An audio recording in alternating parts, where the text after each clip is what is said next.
اللہ تعالیٰ نے ملک الموت سے پوچھا کہ میں نے تمہیں انسانوں کی روح کو قبض کرنے کے لیے مقرر کیا ہے اور تم بے شمار انسانی کی روح کو روزانہ قبض کرتے رہتے ہو، تو کیا کبھی کسی شخص کی روح کو قبض کرتے وقت تمہیں ترس آیا ہے؟ تو جواب میں ملک الموت نے کہا کہ ہاں، ترس آیا۔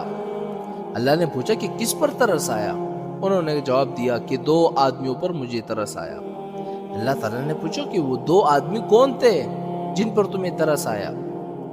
تو انہوں نے جواب دیا کہ ایک مرتبہ سمندر میں جہاز جا رہا تھا، طوفان آ گیا اور طوفان میں وہ جہاز ڈوب گیا، لوگ ڈوب گئے، کچھ لوگ جنہوں نے تختیوں کا سہارا لیا ہوا تھا وہ بچ گئے۔ ایک عورت حاملہ تھی، وہ بھی کسی طرح ایک تختی پر سوار ہو گئی اور اسی تختی پر وہ کنارے کی طرف جا رہی تھی، اس کا بچہ پیدا ہو گیا۔ سمندر کے بیچوں بیچ اس کا بچہ پیدا ہو گیا۔ جب بچہ پیدا ہو گیا تو آپ کی طرف سے یہ حکم آیا کہ ماں کی روح کو قبض کر لو۔ میں نے سوچا یہ بچہ ابھی دنیا میں آیا ہے، نہ اس بچے کا کوئی گھر ہے، نہ ماں باپ ہے، نہ باپ ہے، نہ کوئی رشتہ دار دیکھنے والا ہے، ایک ماں تھی، اس کی روح قبض کرنے کا حکم دے دیا مجھے۔ تو مجھے اس بچے پر ترس آیا کہ یہ بچہ سمندر کے بیچ اس تختے پر کس طرح زندگی گزارے گا۔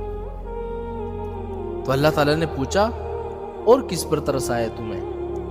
تو جواب میں ملک الموت نے کہا کہ ایک بادشاہ تھا جس نے دنیا میں ایک جنت بنوائی اور اپنی پوری زندگی کا برکت جو سرمایہ تھا اس نے جنت کو بنانے میں خرچ کر دیا اور بڑی عالی شان جنت بنا دیا، اور اس نے یہ عزم کر لیا کہ جب تک وہ جنت کو مکمل طور پر تیار نہیں کرے گا تب تک اس کے اندر داخل نہیں ہوگا۔